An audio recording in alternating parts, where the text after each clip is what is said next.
തെരഞ്ഞെടുപ്പ് കഴിയുന്നതോടെ ഇടതുപക്ഷം ഇല്ലാതാകും.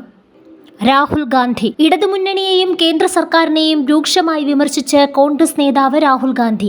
ഈ തെരഞ്ഞെടുപ്പോടെ ഇടതുപക്ഷം ഇല്ലാതാകും. ഇന്ന് ഇടതുപക്ഷത്തിൻ്റെതായി ഒന്നുമില്ല. CPMലെ മുതിർന്ന നേതാവായിരുന്ന G. സുധാകരൻ കോൺഗ്രസ് വേദിയിലെത്തിയത് LDFന് സംഭവിച്ച അടിസ്ഥാനപരമായ മാറ്റങ്ങൾ കാരണമാണെന്നും അദ്ദേഹം കുറ്റപ്പെടുത്തി. G. സുധാകരന്റെ തെരഞ്ഞെടുപ്പ് റാലിയിലായിരുന്നു രാഹുലിന്റെ വിമർശനം. വർഗീയതയുടെ അദൃശ്യകരങ്ങളാണ് LDFനെ മുന്നോട്ട് നയിക്കുന്നത്.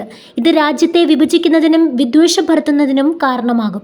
കേരളത്തിൽ CPMും BJP RSS നേതൃത്വവും തമ്മിൽ അവിശുദ്ധമായ ഒരു ബന്ധമുണ്ടെന്ന് ജനങ്ങൾക്ക് മനസ്സിലാക്കാൻ സാധിച്ചിട്ടുണ്ട്.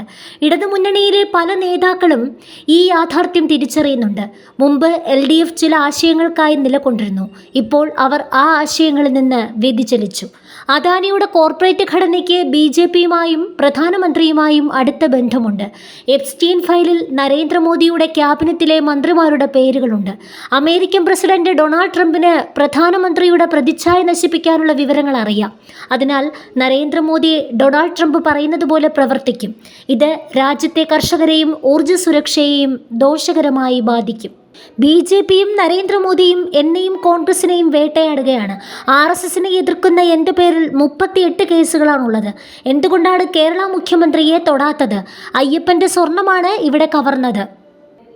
എന്നെ ആക്രമിക്കുന്ന മോദി എന്തുകൊണ്ട് നിങ്ങളുടെ മുഖ്യമന്ത്രിയെ ആക്രമിക്കുന്നില്ല? എന്തുകൊണ്ട് മുഖ്യമന്ത്രിയുടെ കുടുംബത്തെ ആക്രമിക്കുന്നില്ല? രാഹുൽ ഗാന്ധി പറഞ്ഞു. കേരളത്തിലെ നിയമസഭാ തെരഞ്ഞെടുപ്പ് പ്രചരണത്തിനായി ഇന്നാണ് രാഹുൽ ഗാന്ധി കേരളത്തിലെത്തിയത്. പാലക്കാട്, എറണാകുളം, ആലപ്പുഴ ജില്ലകളിലെ പരിപാടികളിൽ അദ്ദേഹം പങ്കെടുക്കും.